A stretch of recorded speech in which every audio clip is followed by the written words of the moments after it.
कहानी को पूरा समझने के लिए बहुकामिता का चस्का वॉल्यूम 1 जरूर देखें। मुझे गुदगुदी तो होती थी, मगर उत्सुकतावश मैं सब सहती रहती थी। वह जैसा चाहता करता। दो एक बार तो उसने कुछ ऐसा प्रयास भी किया कि मैं तिलमिला उठी थी। डॉली का एक ही बड़ा भाई था, पुष्कर राज। उसकी उम्र अभी 12-13 वर्ष की होगी। उसने घर में एक अलग कमरे को अपना स्टडी रूम बना रखा था और हम सब उसके स्टडी रूम में ही मिला करते थे।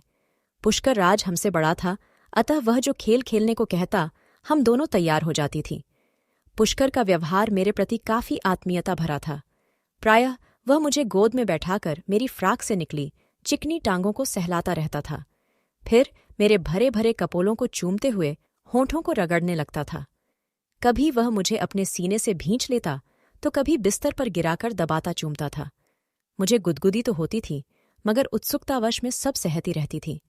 वह जैसा चाहता करता, मैं कभी इनकार नहीं करती थी। कभी कभी वह मेरे वस्त्रों के भीतर अपनी हथेली डालने का प्रयास करता, मगर गुदगुदी के कारण मैं छिटककर हट जाती। वह पुनः प्रयास करता, मगर मैं गुदगुदी बर्दाश्त नहीं कर पाती थी। ऐसे समय में मैंने ध्यान दिया कि पुष्कर की सांसें तेज हो जाती थी और चेहरा सुर्ख हो उठता था।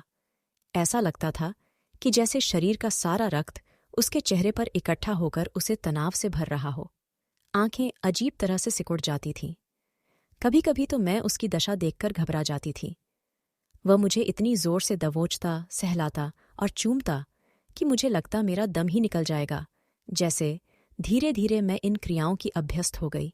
मैं स्वयं चाहने लगी थी कि पुष्कर ऐसा करता रहे। मैं जिस दिन उसके घर नहीं जाती, बड़ी उदास सी हो जाती थी। एक रिक्तता का एहसास होने लगता था मुझे।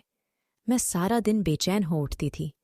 पुष्कर का सहलाना, गुदगुदाना तथा भींचना मेरे लिए सब जरूरी खेल बनता जा रहा था। मैं समय मिलते ही सीधे डॉली के घर की ओर दौड़ लगाती और वहां जाकर पुष्कर के साथ उसी खेल का आनंद लेने लगती थी। डॉली से नजर बचाकर प्रायः पुष्कर मेरे शरीर को सहलाया करता था और कभी कभी डॉली को बहाने से किसी कार्य के लिए अपने कमरे से बाहर भेजकर मुझे दबोचकर चूमता, सहलाता रहता था। जब वह मुझे भी अपने शरीर को सहलाने के लिए कहता तो मुझे इस खेल में कोई आनंद नहीं आता, मगर सहज उत्सुकतावश यह सब करने के लिए बाध्य हो जाती थी।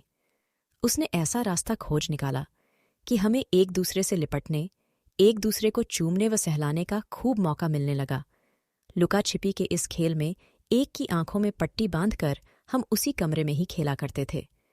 ज्यादातर पट्टी डॉली की आंखों में ही बांध दी जाती थी।